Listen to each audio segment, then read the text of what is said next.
नमस्कार दोस्तों। आजकल सभी मोबाइल से रेलवे टिकट निकाल रहे हैं, तो फिर आप क्यों पीछे रहो। तो इसलिए इस वीडियो मैंने रेलवे टिकट कैसे निकालते हैं मोबाइल से ये मैंने बताया है। तो कृपया मेरी वीडियो को पूरा देखिए और इस वीडियो से आपको काफ़ी हेल्प मिलेगी, जिससे आप घर बैठे 5 मिनट के अंदर रेलवे टिकट आप बुक कर लेंगे। तो चलिए दोस्तों शुरू करते हैं। तो मैं हूं प्रदीप गोस्वामी, आप देख रहे हैं मेरा चैनल प्रदीप बेसिक ज्ञान। तो चलिए दोस्तों, मोबाइल से टिकट कैसे निकालते हैं मैं आपको बताता हूं।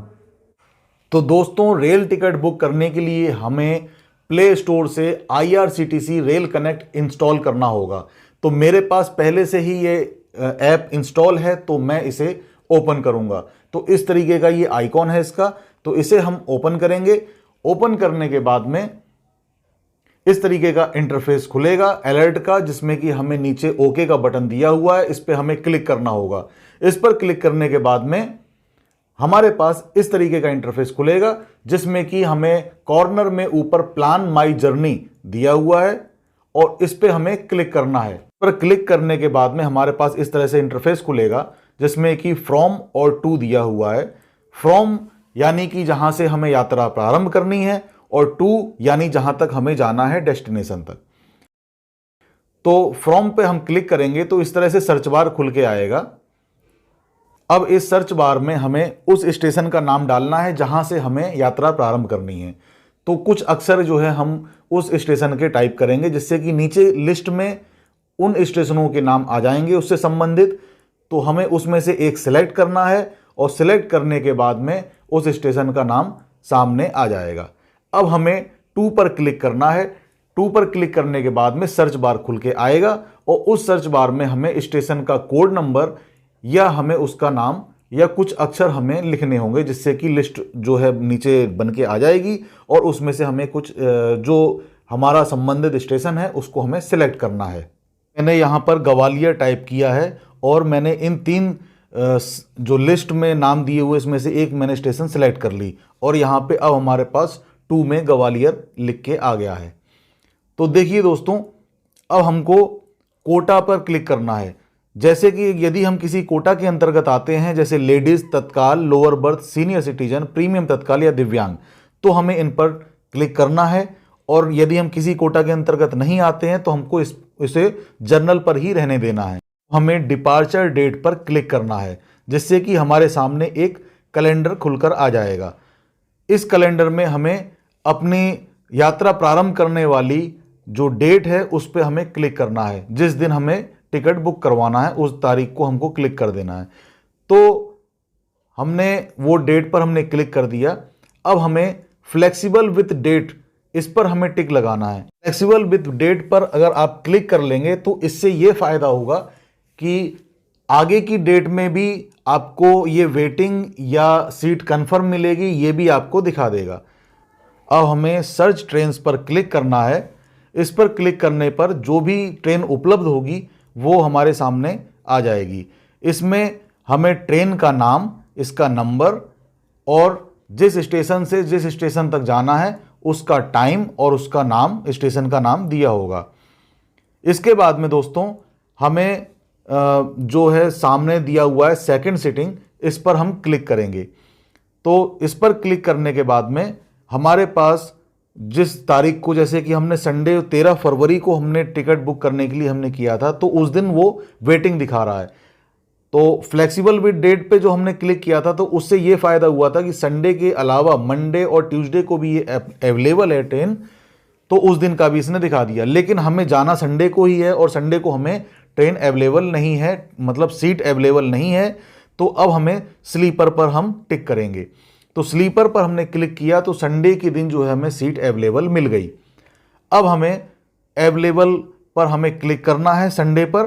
तो संडे पर जब हम क्लिक कर देंगे तो हमारे पास इसका फेयर जो है नीचे लेफ्ट साइड में कॉर्नर पर इसका फेयर भी ये दिखा देगा कि ये सीट जो है हमें कितने की पड़ेगी।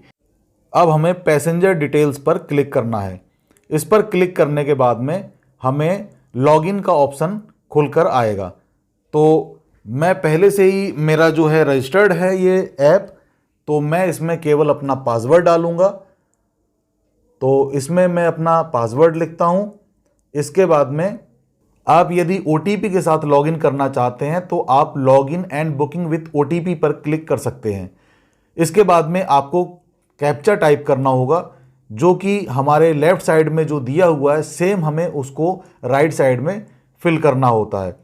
इसको फिल करने के बाद में हमें लॉगिन पर क्लिक करना है। तो लॉगिन पर जब हम क्लिक करेंगे तो हमारे पास इस तरीके से इंटरफेस खुलकर आएगा। अब हमें पैसेंजर डिटेल्स भरना है, तो इस पर हमें क्लिक करना है। अब क्लिक करने के बाद में हमारे सामने एक कंफर्मेशन बॉक्स खुल के आया है, तो उस पर हमें आई एग्री पर क्लिक करना है। इसके बाद में कुछ इन्फॉर्मेशन दिया हुआ है, उस पर हमें ओके करना है। इस पर ओके करने के बाद में अब हमें जो है पैसेंजर की डिटेल्स लिखनी होगी। अब हमें ट्रेन से संबंधित सारी डिटेल हमारे सामने आ गई है, जैसे कि हमारी गाड़ी का नाम, उसका नंबर, किस स्टेशन से किस स्टेशन के लिए हम यात्रा कर रहे हैं, और उसका यहाँ का टाइम और पहुँचने का टाइम क्या है वो हमें सामने दिखा रहा है, और कितने समय की यात्रा है वो हमें सामने इसमें दिखा रहा है। इसके बाद में और अभी कितनी सीट अवेलेबल है वो भी सामने दिखा दिया है। अब हमें चेंज बोर्डिंग स्टेशन पर क्लिक करना है, यदि हमें बोर्डिंग स्टेशन चेंज करना है तो, और नहीं चेंज करना है तो हमें वही रहने देना है। अब हमें ऐड न्यू पर क्लिक करना है, जिसमें कि हमें पैसेंजर का नाम, उसकी एज हमें लिखनी होगी। तो अभी हम पैसेंजर का नाम लिखेंगे। नाम लिखने के बाद में हम पैसेंजर की एज लिखेंगे, और इसके बाद में हम जेंडर में मेल या फीमेल वो हमें लिखना है। इसके बाद में दोस्तों नेशनैलिटी इंडिया है, वही रहने देनी है। बर्थ प्रेफरेंस पर हमें क्लिक करना है, यदि हमें कोई बर्थ चाहिए तो, जैसे कि लोअर, मिडिल, अपर, साइड लोअर, इस तरीके से कोई भी अगर हमें ऑप्शन चुनना है तो उस पर हम क्लिक कर देंगे। तो बर्थ प्रेफरेंस पर हमें सीट चुनने के बाद में अब हमारा ये एक पैसेंजर की डिटेल इसमें आ चुकी है। यदि हमें इसके अलावा और भी पैसेंजर यात्रा करने वाले हैं तो उसके लिए भी हम ऐड न्यू पर दोबारा क्लिक करेंगे, और उसका हमें नेम लिखना है, उसकी एज लिखनी है, उसका जेंडर लिखना है, बर्थ प्रेफरेंस लिखना है। सारा जैसे हमने पहले पैसेंजर में किया था वैसे ही दूसरे पैसेंजर में भी उसकी डिटेल डालनी है। ये सब लिखने के बाद में हमें ऐड पैसेंजर पर क्लिक कर देना है। अब हमारे सामने इस तरीके का इंटरफेस खुल के आया है, जिसमें कि हमारे सामने 2 पैसेंजर जो है हमने इसमें दिए हैं। अब हमको पैसेंजर का मोबाइल नंबर हमें इसमें लिखना होता है। तो ये जो नंबर इसमें मैंने मेरा लिखा हुआ है इसको मैं हटा दूंगा, और इसके बाद में पैसेंजर का जो मोबाइल नंबर है उसको मैं इसमें टाइप कर दूंगा। पैसेंजर का मोबाइल नंबर लिखने के बाद हमें योर डेस्टिनेशन एड्रेस, यानी कि जहां हमें पहुंचना है वहां का हमें एड्रेस देना होता है। तो इसमें पहला जो एड्रेस की लाइन दी हुई है वो कंपलसरी है, उसको हमें लिखना होता है। बाकी 2 एड्रेस लेन है, एड्रेस लेन 2 और एड्रेस लेन 3, ये ऑप्शनल है। इसको हमें लिखना है तो लिख सकते हैं, नहीं लिखना है तो नहीं लिख सकते हैं, लेकिन जो पहला जो बॉक्स दिया हुआ है उसको हमें फिल करना होता है। पूरा एड्रेस लिखना अच्छा है, हमें पूरा एड्रेस लिखना चाहिए। इसके बाद में हमें पिन कोड पर क्लिक करेंगे। पिन कोड पर हमें पिन कोड टाइप करना है। पिन कोड टाइप करने के बाद में हमें पोस्ट ऑफिस का लिस्ट जो है सामने आ जाएगी। उसमें से हमें अपना पोस्ट ऑफिस सिलेक्ट करना है, और उसे सिलेक्ट करने के बाद में हमारा जो भी डिस्ट्रिक्ट है और जो भी स्टेट है, हेडक्वार्टर है, पोस्ट ऑफिस, वो सारी डिटेल अपने आप ही इसमें फिल हो जाएगी। इसके बाद में हमें पेमेंट मोड पर हमें क्लिक करना है। क्या हम पेमेंट क्रेडिट कार्ड से या डेबिट कार्ड से करना चाहते हैं, या हम भीम UPI से पेमेंट करना चाहते हैं। तो मैंने डेबिट कार्ड ऑप्शन पर क्लिक किया है। मैंने पेमेंट मोड पे through credit and debit card या नेट बैंकिंग या वॉलेट्स या अदर्स पर, यानी कि पहले ऑप्शन पर मैंने क्लिक किया है। इस पर क्लिक करने के बाद हमें ट्रैवल इंश्योरेंस पर क्लिक करना है। इसमें हमारे ज़्यादा पैसा नहीं लगता है, केवल ये 40 पैसा या 50 पैसा ही लगता है, तो हमें ट्रैवल इंश्योरेंस ज़रूर करवाना चाहिए। इस पर हम क्लिक कर देंगे। इस पर क्लिक करने के बाद में अब हमें रिव्यू जर्नी डिटेल्स पर क्लिक करना है। इस पर क्लिक करने के बाद हमें कैप्चा भरना होता है, और साथ ही साथ हमें कितने पैसे पे करने होते हैं वो हमारे सामने इसमें आ गया है। और अब हम कैप्चा, जो कि हमारा ये जो पोस्टर दिया हुआ है इसमें कैप्चा दिया होता है, ये देखिए आप, ये कैप्चा दिया हुआ है। जो कैप्चा में दिया है वही हमें नीचे बॉक्स में सेम टाइप करना है, बिल्कुल सेम टाइप करना है। अगर हमें कैपिटल लेटर में जो भी ऊपर दिया है वो कैपिटल लेटर में लिखना है, स्मॉल लेटर में दिया है उसको स्मॉल लेटर में लिखना है, वो सारा एकदम सेम टू सेम लिखने के बाद में प्रोसीड टू पे पर क्लिक करना है। इस पर क्लिक करने पर हमारे सामने ये अलर्ट का ऑप्शन खुल के आएगा, जिसे हमें यस करना है।